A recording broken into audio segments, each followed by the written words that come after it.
Ya abi şu şey var ya, Red Pill mevzusu var abi, Red Pill. Evet. Ne diyorsun buna, Red Pill mevzusuna? Red Pill. Red Pill Yani biliyor musun şimdi? Kırmızı hap, mavi hap hikayesi.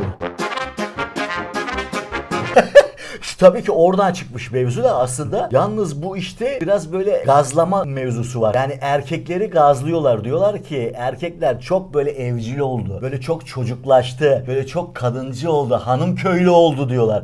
Aslında erkek kendi erkekliğini bulması lazım diyor. Süreç içerisinde şehirleşen erkek için söylüyor büyük ihtimalle bunu. Bu Red Pill'ci bir tane eleman var biliyorsun, estetisyen. Kendinize yatırım yapmanız lazım. Kadının sizin çerçevenizde olması lazım. Yatırım yapmayı şu zannediyor erkekler. Ben bu ilişkiye ne kadar çok yatırım yaparsam kadın beni bırakmaz düşüncesi içinde. Yanlış. Siz kendinize ne kadar çok yatırım yaparsanız, yükselirseniz kadın sizi başka sebeplerden büyük bir erkek olduğunuz için bırakmayacaktır. Ama bıraksa da umurunuzda olmaz. Bunu düşünerek yaşamanız lazım. Yoksa devamlı ilişkiye yatırım yapma modeli aslında erkeğin gelecekteki yalnız kalma korkusunu gösterir. Korku içindesin. Aman kırılmasın, aman bir şey olmasın. Öyle bakıyorsun. Korkuyorsun çünkü. Gelecekte problem olmasın. İlişkinizi böyle yeşertin, büyütün, bilmem ne, böyle üzerine titreyin filan. Zaten üzerine titreyecek kadar narin ve kırılgan bir ilişkiniz varsa ondan bir şey olmaz.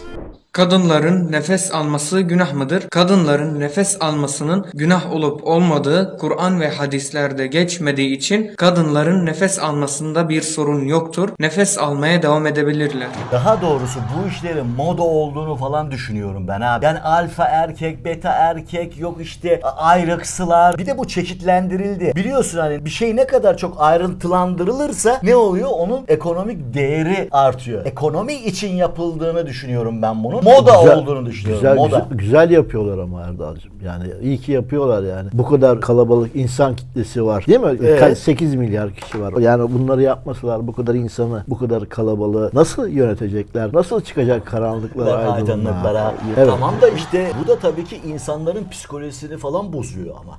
Yani toplumdaki o birlik düzenini bozuyor. Aile kavramını bozuyor. Aile kavramı gerekli midir, gereksiz midir? Ben aileye karşıyım aslında yani. Yalnız bak aile... Yani pardon lafını kesiyorum balla. Yani bazı kavramlar var. Mesela aile kavramı yerleşik düzene geçtikten sonra ortaya çıkmış bir şey. Önceden biliyorsun herkes bir yakaladığını düdüklüyordu yani o dönemlerde. Evet. Yerleşik avcı ve toplayıcılık dönemde. Ben öyle okudum biliyorum yani. Başka türlü bilgiler de var da onlara girmeyelim şimdi. Yani öyle hale getirdikse avcı toplayıcı dediğimiz zaman yani sırf sadece düdüklemeye odaklı. Evet. İnsanlık sadece. Oğlum iki tane şey var. Bir konuşma, bir şey düdük. Ayrıca bu ülkede, Türkiye'de ilk defa karşılaştığımız bir şey de değil. Red Pill'cilik ismi değişiyor. Duygu Asena vardı mesela biliyorsun. Yusuf Algazi vardı. İşte o zamanlarda kadın erkek şeyleri. Esther Willer vardı. Esther Miller mı? Willer. O da kadının erkeği nasıl sömürdüğünü anlatıyordu. Yusuf Algazi kadının nasıl erkeği börekçilik yaparak. 90'lı yıllar. 90'lı yani, bak o zaman Duygu Asena da feminist tarafına kadın asıl kadının adı yok diyerek. Kadının adı yok bak hatırladım şimdi. İşte bu süreçte cinselliği de kalmaz insanın. Yani cinsellik önemli. Sen yalnız cinselsin. Ben yalnız Benim cinselliğim yalnız. Benim özümle ilgili bir şey o cinselliğim. O yüzden yalnızım. Sen gizli avcıyım da diyorsun değil mi? Yani yok şey canım ben sadece kadınları severim yani. Nasıl seviyor? Buğulama mı, kızartma mı?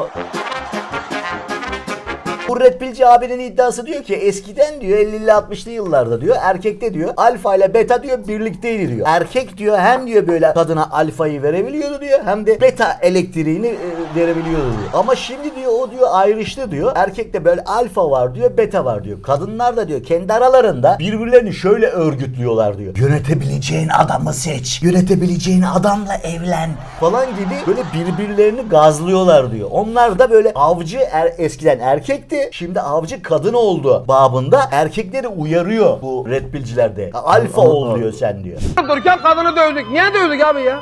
Ne yaptı bu kadın? Gece bir yerde gördünüz mü? Birisinden gördünüz mü? Böyle baş başa çekerken dudağa yanak gördünüz mü? O zaman kafasına sıkayım öldüreyim bir tane. Yani ancak aldatırsa bir şey yaparsa kadın dövülür ya. Ya da öldürülür yani pardon.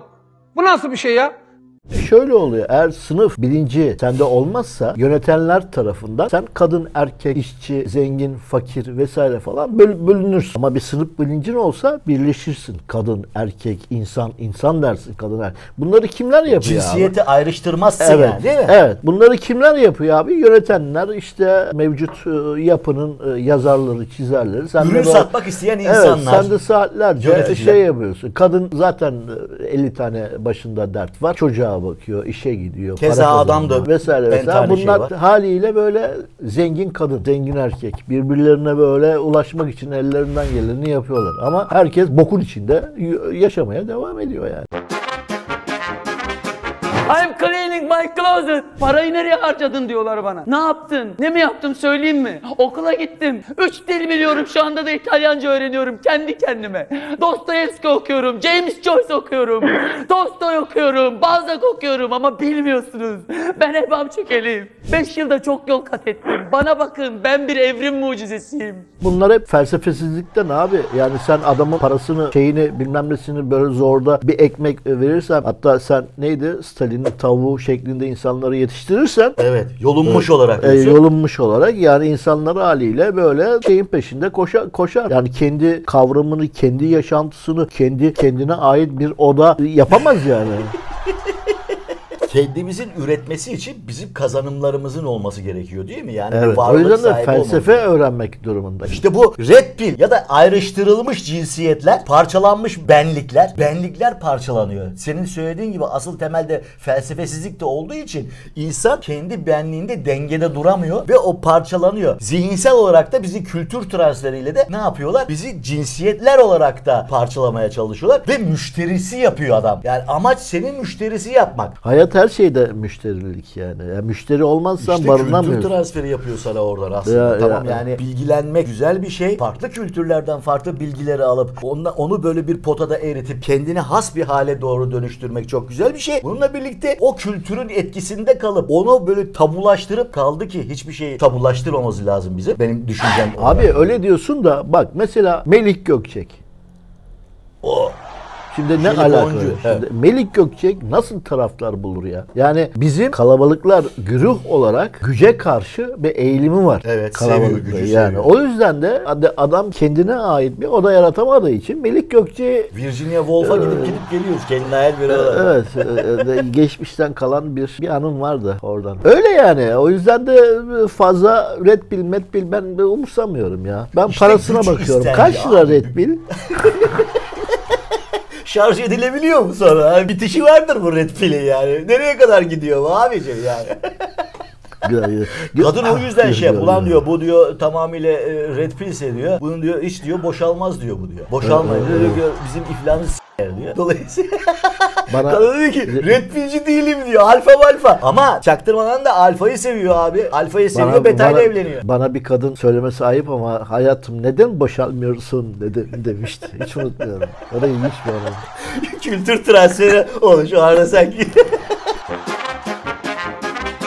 İşin özü geldik yani aslında kadında erkekte red Eşit. pill met pill eşit, hiçbir cacık yok, ekonomik özgürlüğümüz yoksa bütün bu işler hikayeler yalan dolan. İstediğin kadar feminist ol, istediğin kadar red pillci alfa beta erkek ol, sonuçta iş geliyor nereye? Yine maddi güce, özgürlüğe geliyor, ekonomik özgürlüğe geliyor, fikrini ifade etmeye geliyor, hak hukuk adalete geliyor. Benim altınım olsa bak nasıl alfa oluyorum yani. Gideceğim şeye böyle yürürüm kaldırımdan sağdan. Kızlar bana bakar ya tamam biraz göbek var. Göbekli erkekleri seviyorlar bir de. Tabii zengin Kızlar. gösteriyor Evet. diyor. Yani bu göbek varsa bu en azından 2 porsiyon birden İskender diyordur diyor. Aha. Dolayısıyla diyor Öyle. ben de diyor aç kalmaz, aç bırakmaz bu adam beni diyor yani. Ama inşallah verir diye de düşünüyordur.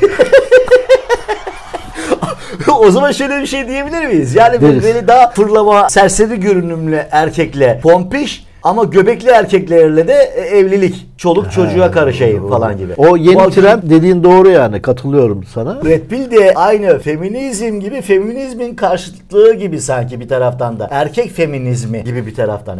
Maskülen feminizm. Moda aslında abici bunlar dönem dönem moda. Bir taraftan da hani Katılıyorum tabii arada ki yani. parsayı toplarsak. Biz sadece modayı böyle giyim, tekstil üzerine Tabii ki düşünüyorsun kültür da modası dediğimiz bir şey var. şey de var. İdeolojik, kavramsal, Popüler. fikirsel şeyler de var. Yani modalar da var. Bazı mesela kelimesel modalar kavramlar da var. Tabii, tabii. Mesela çakra. Bunlardan bir tanesi bir dönem. Karma mesela. NLP, Atagenetik kodlar. NLP, şimdi epigenetik. O bakımdan ben pek şey yapmıyorum. Özellikle bazı kavramlar menşei Amerika ise şey yapmıyorum. Ben Dostoyevski, Tolstoy diye kime sarıldı? Friedrich Nietzsche ben şey yapıyorum. Bu coğrafya Friedrich Nietzsche'ye böyle çok sevdi ya. Niye? Niye abi? Niye? Ya Franz Kafka. Dionysos yüzünden abi, Dionysos. Bu topraklar Dionysos toprakları olduğu için Ben katılmıyorum. Dionysos da Ya tamamıyla Franz Kafka bilinçaltı, bilinç dışı. Değil, o 13 aile yaptı bunları. Geldiğimiz Yani- nokta peki dedi o zaman. Red Pill için ne diyoruz? Red Bull için Sen- evet ya boş ver. Red Pill'e inananlar, Red Pill'e alfalara şeyde de var ya, bu İsa'nın söylemleri de var. Toprak toprağa, su suya, hava havaya falan filan gibi. Eş to eş Falan gibi. Yarın bugün şey de diyorlar ya, cinsleri böyle birleştirecekler. Aslında tek cins olacak. Ha, yapay zeka gibi.